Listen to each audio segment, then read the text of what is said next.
Coronavirus vaccinations are picking up speed in the United States. The average number of daily vaccinations has topped 2 million for the first time. As of Thursday morning, more than 54 million Americans have received at least one dose of a vaccine, and nearly 28 million are fully vaccinated. Meanwhile, some U.S. states are facing pushback as they lift coronavirus restrictions, but many major U.S. retailers say they will not be dropping their mask requirements for shoppers.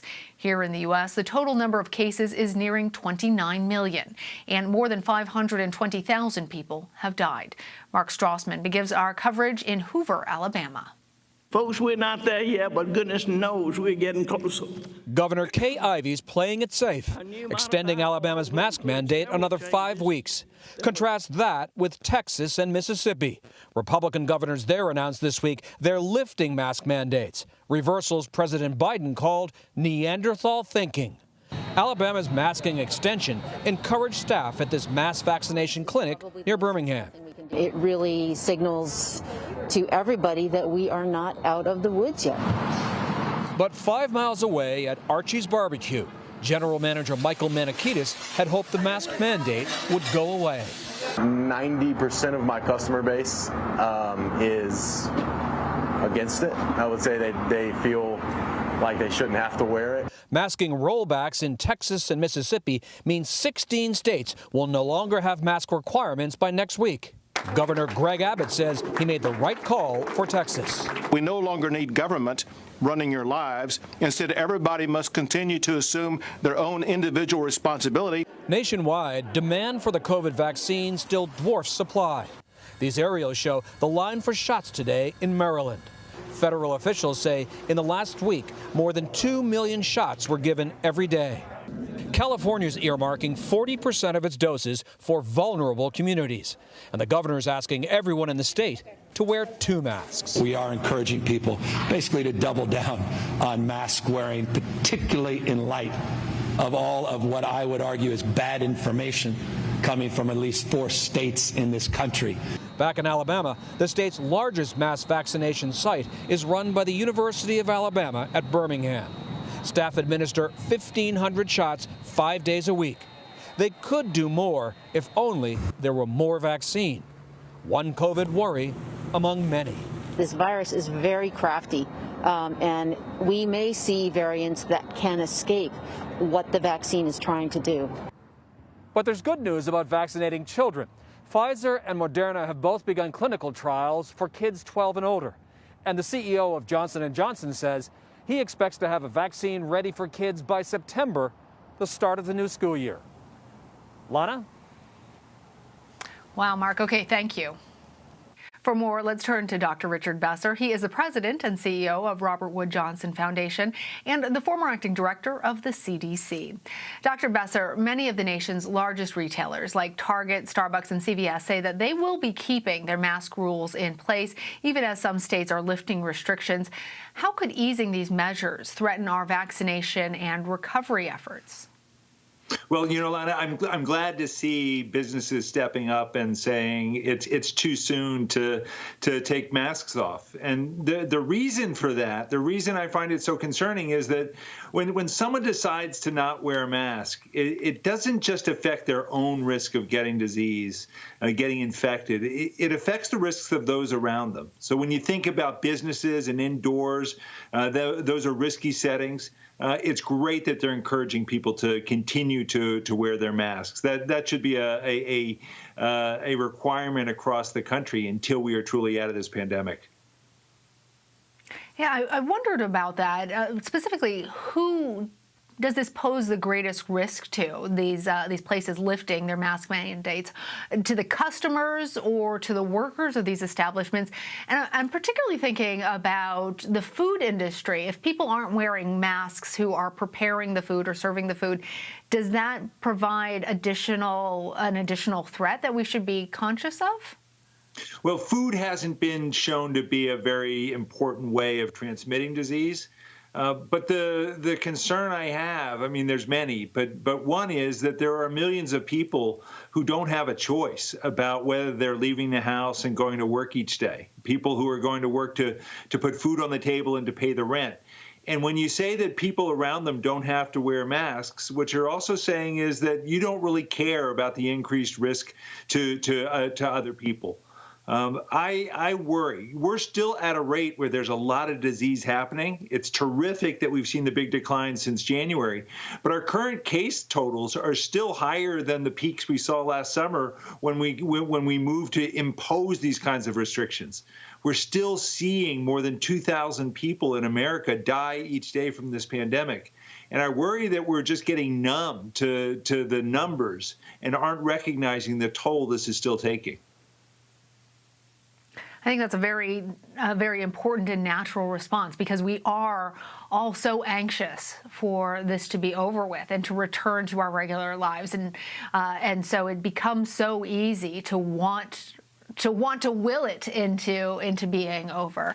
But I want to switch gears a little bit, Dr. Besser, and talk to you about the vaccine, because that is going to be key to actually getting back to real life and getting this pandemic under control. The CDC says more than 109 million coronavirus vaccine doses have been distributed in the United States, but only about 82 million have been administered. So what accounts for these other 20 million shots? Where are they? And is this, in your expert opinion, an appropriate lag time that there would be 20 million shots out there and people don't yet have those in their arms?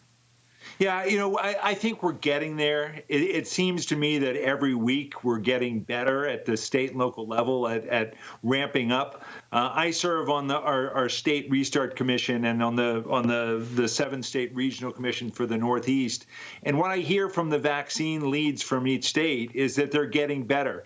Not only are they getting better at the numbers in terms of the number of people getting vaccinated each day, but they're getting better at bringing vaccine to people where they are. Early on, I was very, very concerned that the groups who have been hit the hardest by this pandemic, Black, Latino, Native Americans, were groups that were being vaccinated at the lowest rates. And what I'm seeing here in New Jersey and in other states are efforts to reach people in communities, vaccine drives that are done through churches, mobile vaccine clinics, the federal government standing up FEMA mega vaccine sites and bringing vaccines to pharmacies in people's communities. That's going to go a long way. It may lead to some of those lags that you're talking about in terms of numbers, but we can afford that little bit of lag if we're working to get the vaccines into the arms of those who are at the greatest risk. The World Health Organization is warning of a global increase in coronavirus cases after weeks of decline. What is fueling this uptick, especially as people are ramping up their vaccination efforts and those numbers worldwide are going up in terms of people being vaccinated? Yeah, I mean, I don't think that you can give a total answer based on science as to what it is, but I think you pointed to one of the big factors, Lana, and that's pandemic fatigue. People getting tired of the measures that are in place to keep this under control. Some of it may be due as well to some increased reporting from areas where there hadn't been very good data. Some may be due to the variants that have been springing up in different parts of the world that lead to increased transmission. But what it says is until everyone around the globe is vaccinated, we are all at risk.